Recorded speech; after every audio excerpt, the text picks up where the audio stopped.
The distress signal was not meant for anyone like them. It was old, fractured, bleeding across subspace in a language barely holding together.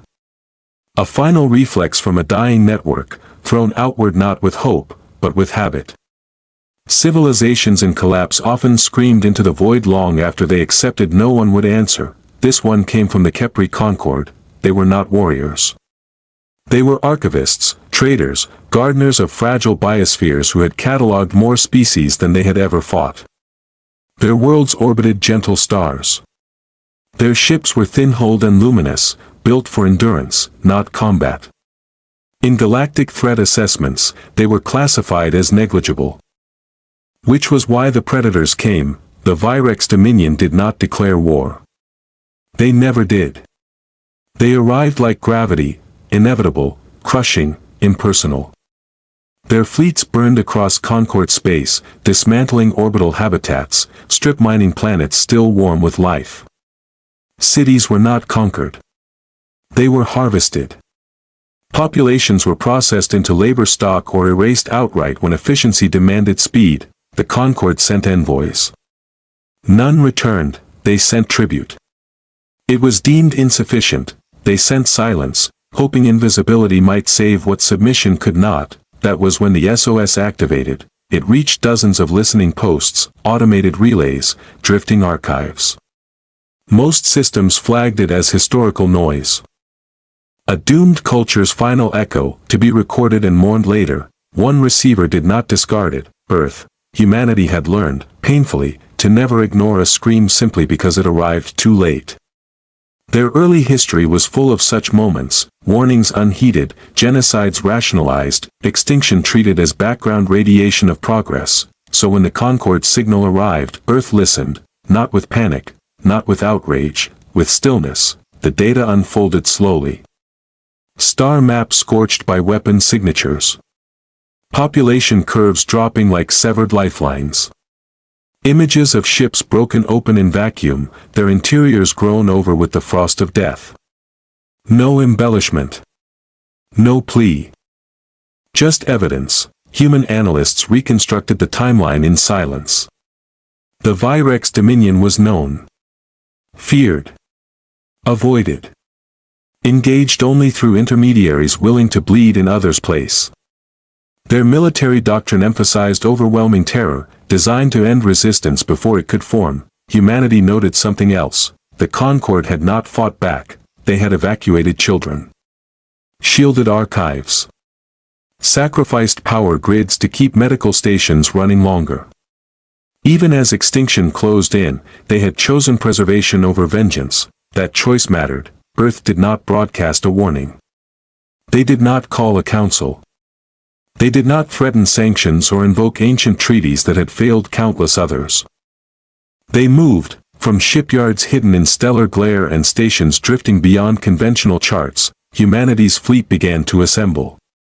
It was not the largest armada they could field, it was the one designed for this. Vessels shaped by brutal necessity and careful restraint, their hulls scarred with technologies that had never been used in anger, until now.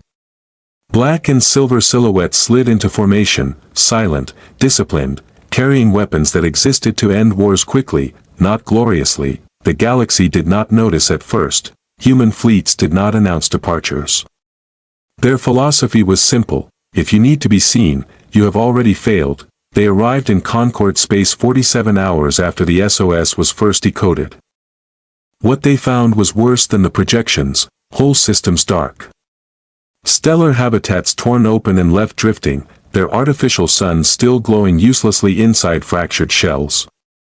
Debris fields thick with the remains of ships that had never fired a shot. The Virex fleets were still there, methodical, patient, confident. They had not expected interruption. The first Virex sensors to detect the newcomers flagged them as anomalies, mass readings inconsistent with known Concord craft, energy signatures dampened beyond standard military logic. The data was escalated, then delayed, then deprioritized. That delay lasted 13 seconds. It was enough. Humanity did not target command ships first. They targeted logistics. Power relays. Fabrication nodes. Jump anchors. The invisible skeleton that made terror sustainable. Precision strikes unfolded across light minutes with impossible coordination, weapons impacting not with explosions, but with sudden absence. Systems went dark, Virex ships attempted to respond and found their fire control lagging, their targeting predictions unraveling as if reality itself had shifted half a second out of phase. Human vessels moved through the battle space like inevitability, not speed, always where they needed to be, never where they were expected. The first Virex dreadnought died without understanding why. Its core was not breached. Its crew was not vaporized. Its internal spacetime was folded inward, crushing command decks into inert singularities while leaving the outer hull eerily intact. A message, if one cared to interpret it. The Virex adapted quickly. They always did. Countermeasures deployed. Swarm tactics initiated. Entire flotillas redirected toward the intruders with the full fury of a civilization that had ended others for far less provocation. Humanity absorbed the first wave, shields flared, bent, held. Ships took damage that would have crippled lesser fleets and compensated instantly, redistributing mass and energy like living organisms. When human weapons answered, they did so with escalating finality. This was not a battle. It was a correction. Across Concord space, human forces pushed methodically, dismantling Virex present system by system. Not chasing retreating enemies. Not pursuing glory. Just removing the capacity to continue. Then, finally, humanity spoke, not to the Virex commanders, to the galaxy. The transmission was short. Unadorned. It carried no threats, no declarations of superiority. It contained the Concord's original SOS, unaltered, followed by a single line of human annotation. This signal was received, this signal mattered. The Virex Dominion attempted to regroup. Their remaining fleets consolidated near their core territories, preparing a counteroffensive fueled by generations of unchallenged dominance. They broadcast warnings, then demands, then promises of mutual annihilation. Humanity did not reply. They advanced. The final engagements were swift. Surgical strikes collapsed hyperspace corridors leading out of Virex space, trapping their fleets within their own borders. Infrastructure that supported conquest was dismantled with ruthless efficiency. Worlds that had been subjugated were bypassed, their populations shielded from collateral damage with almost obsessive care. When the Virex leadership finally fell silent, their empire did not explode. It withered, cut off from the machinery of fear, stripped of the momentum that had carried it across the stars. The Dominion fractured inward. Subject species reclaimed autonomy. Former enforcers turned inward or vanished into irrelevance. Humanity did not occupy Virex worlds. They withdrew. Behind them, Concord space began to breathe again. Human relief ships arrived where warships had passed, deploying habitats, restoring power grids, escorting refugees back to stars they thought lost forever. Concord archivists, stunned into reverent disbelief, watched their cultural memories survive when extinction had felt inevitable. They asked one question, carefully translated and quietly shared. Why us? Humanity did not answer directly. They rebuilt seed vaults. Repaired star lanes. Helped the Concord learn to defend themselves without becoming what had hunted them. And when the work was done, the fleet of Wrath turned for home, slipping back into the dark without ceremony. The galaxy remembered, not the firepower, not the fear, but the precedent, that somewhere among the stars existed a civilization born on a death world, tempered by hardship, carrying the capacity for annihilation, and the discipline to wield it only when silence would have been the greater crime. Long after the wreckage cooled and the relief lights dimmed, the story spread from system to system, whispered by those who had almost vanished. When the end came for them, the Deathworlders answered, and the stars, for once, did not look away. The aftermath did not feel like victory. Across Concord space, silence stretched between systems like a bruise that had not yet faded. The Virex presence was gone, but absence carried its own weight. Wreckage drifted in slow orbits, shadows of what had been lost. Entire generations had vanished so completely that even memory struggled to keep their shape. Human ships remained, not clustered. Not imposing. They spread out, each vessel moving with deliberate patience, mapping debris fields, scanning for life signs too faint for Concord sensors to notice. Rescue operations unfolded without urgency but never without care. Every sealed pod recovered, every biosignature stabilized, was treated as if it mattered, because to humanity it did. The Concord watched all of it with a mixture of reverence and unease. They had studied Deathworlders in abstract before. Every civilized species did. Humans appeared in cautionary briefings and survival models, described as aggressive, adaptable, emotionally volatile. A species that evolved under crushing gravity, volatile climates, and predators that never allowed weakness to last long. But this version of humanity did not match the warnings. There was no triumphal broadcast. No demand for recompense. No insistence on political alignment. When Concord administrators attempted to offer trade concessions and territorial rights out of instinctive gratitude, the human envoys quietly declined. Rebuild first, they said, without saying it aloud. Human engineers worked beside Concord biologists, adapting habitats rather than replacing them. Power systems were repaired to original specifications instead of upgraded beyond recognition. Cultural archives were restored exactly as they had been, even the flawed parts, even the records of mistakes that led to vulnerability, especially those, because humanity understood something predators never did. Survival was not about erasing weakness, it was about remembering it. Far beyond Concord space, the galaxy reacted. Some civilizations expressed relief. Others fear. Many chose silence, hoping that staying unnoticed would remain a viable strategy.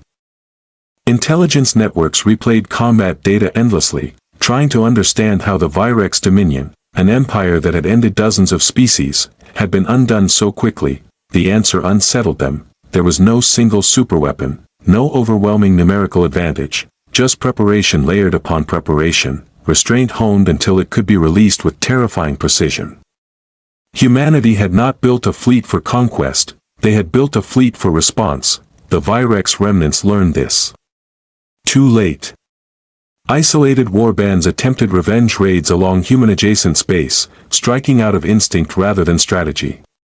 Each was intercepted before impact, neutralized without escalation.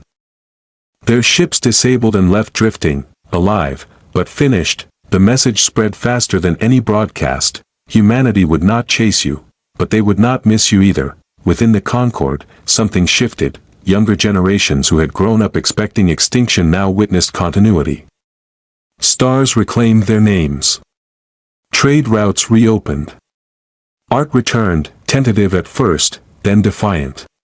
The Concord began constructing defensive fleets of their own, modest but intentional, guided by human doctrine that emphasized deterrence without domination, and slowly, carefully, trust formed, not alliance, not dependency, respect. The Deathworlders stayed only as long as they were needed. One by one, their ships departed, slipping back into hyperspace with the same quiet discipline that had brought them. When the last human vessel vanished from Concord skies, the stars felt different, not safer, but fairer. Elsewhere, far beyond the rebuilt systems, ancient observers took notice. Civilizations that had survived by hiding, by watching cycles of predation repeat across eons, recorded the event with cautious interest. A Deathworld species had intervened, not to rule, not to harvest, not even to punish, but because someone had screamed, and they had decided that silence was unacceptable. That decision echoed outward, subtle but irreversible, bending probabilities in ways no equation could fully explain. The galaxy had learned that day that extinction was no longer guaranteed simply because power was unequal, and somewhere in the dark between stars, new distress beacons waited, no longer entirely certain they would go unanswered. The consequences arrived quietly. No declarations followed the rescue, no sweeping shifts in borders or authority. Yet across the spiral arms, patterns began to change. Distress signals that would once have been suppressed or ignored were now recorded twice, checked again, routed a little farther than protocol demanded. The memory of Concord space lingered like a hesitation in the collective mind of the galaxy. Humanity returned to its routines, shipyards resumed civilian construction. Research stations refocused on exploration rather than contingency. The fleet of Wrath dispersed back into shadowed orbits and dormant readiness, its purpose fulfilled but never forgotten. To outsiders, it seemed as though nothing had changed. To those who watched closely, everything had. Predatory empires recalculated. Expansion slowed, not from fear of immediate reprisal, but from uncertainty. The old assumption, that power could be exercised without consequence as long as it was decisive, no longer held. Somewhere, someone might be listening. Worse, they might care. Within the Concord, cultural memories solidified around survival rather than loss. Their histories marked a dividing line not at the invasion, but at the answer. Art shifted from elegy to resilience. Children learned not just how close extinction had come, but how close hope had been hiding. They named that era quietly. The time help arrived. Human analysts tracked the ripple effects with restrained satisfaction. They saw fewer population collapses, shorter wars, conflicts ending not in annihilation, but exhaustion and negotiation. No universal peace emerged. Humanity never believed in such fantasies, but the slope of destruction bent, just slightly, away from the abyss. That bend mattered, far from soul, in regions where ancient machines and older intelligences still monitored the rise and fall of organic life. Long dormant processes paused. Models updated. Projections once marked inevitable were flagged as uncertain. A variable had entered the equation, not human strength, human choice. And choice, the universe remembered, was the one force no extinction cycle had ever fully accounted for. The stars continued to burn, indifferent as ever.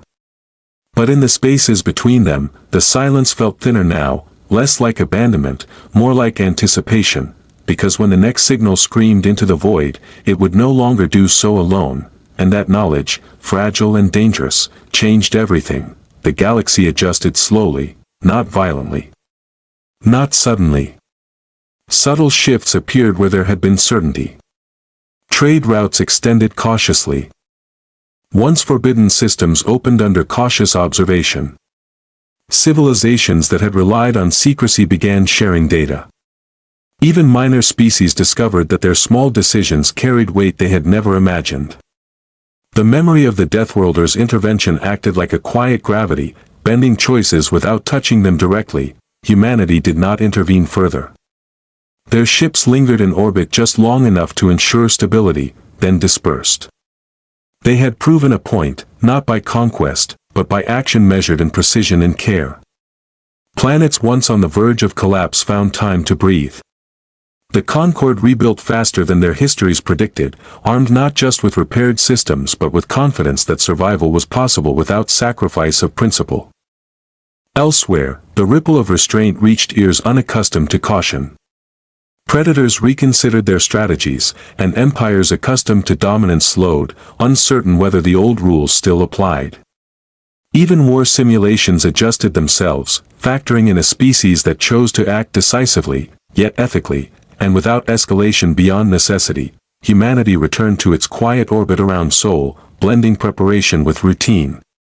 The lessons of the SOS were archived, studied, and codified, not as glory, but as philosophy. The galaxy had been shown a path. Not perfect. Not without risk. But one in which intelligence and morality could coexist with survival, and in the deep dark, where stars whispered secrets across light years, some civilizations began to wonder if the next scream into the void might finally be heard, and answered. The galaxy had not forgotten. Centuries might pass in the blink of a stellar rotation, but the memory of the SOS, the intervention, and the fleets of wrath lingered in every archive, every council, every calculation where survival and power intersected. Humanity had not simply saved the Concord.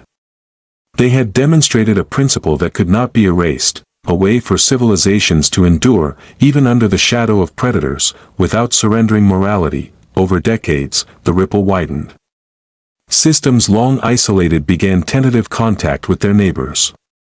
Borders once rigid softened into corridors of trade and communication. Data networks, previously controlled by fear and hierarchy, evolved into decentralized webs that encouraged cooperation, not domination. Species that had relied solely on conquest to ensure survival discovered that restraint, applied consistently, could achieve far more. Humanity's fleets remained active, though invisible to most. Not hidden for secrecy, but for efficiency. Ships patrolled quietly, moving through hyperspace lanes with the precision of living systems. Their presence alone acted as a stabilizer. Pirates and rogue factions learned quickly that attempting aggression in regions under human observation often ended before it could begin. Not with annihilation, but with incapacitation, engines frozen, weapons rendered inert, escape cut off. No one was killed unnecessarily, yet no one succeeded in defiance. The Concord thrived. Their recovered worlds became centers of knowledge, trade, and culture. Archives once nearly lost to extermination flourished again, now enriched by human guidance on safeguarding life without dominating it. Children grew up learning the story of the first-minute intervention not as legend, but as a practical lesson. Strength without wisdom is hollow, power without ethics is fatal. Beyond Concord space, older civilizations adapted as well. The Virex remnants, stripped of authority and infrastructure, slowly fragmented into political and ideological factions, some choosing cooperation over vengeance, others fading into irrelevance. Entire galactic maps had to be redrawn to account for these changes, as systems that had once been ruled by fear began participating voluntarily in wider networks of trade, research, and cultural exchange. Humanity did not broadcast these lessons. They did not demand recognition. Their influence spread invisibly, like gravity, shaping the galaxy through demonstration rather than decree. This method proved far more enduring. Civilizations that learned through observation incorporated restraint into their survival strategies, reinforcing a feedback loop that slowly altered galactic dynamics. New threats still emerged. Rogue AI networks, marauding warbands, and cosmic phenomena tested humanity and its allies repeatedly. But each encounter reinforced the same lesson. Victory was not measured by destruction inflicted, but by disruption prevented. The galaxy's calculus changed. The species capable of choosing to stop, even when they could destroy everything, became the apex variable in survival predictions. Generations of humans grew into this philosophy. Children born under the shadows of fleets of wrath learned patience, precision, and the weight of responsibility before knowing the taste of combat. They were trained to act decisively, but to measure consequence before deploying force. Across decades and centuries, this approach produced leaders who could wield immense power without letting it corrupt, scientists capable of creating technology that could end or preserve civilizations, and citizens who understood that their choices, small or large, resonated across light years.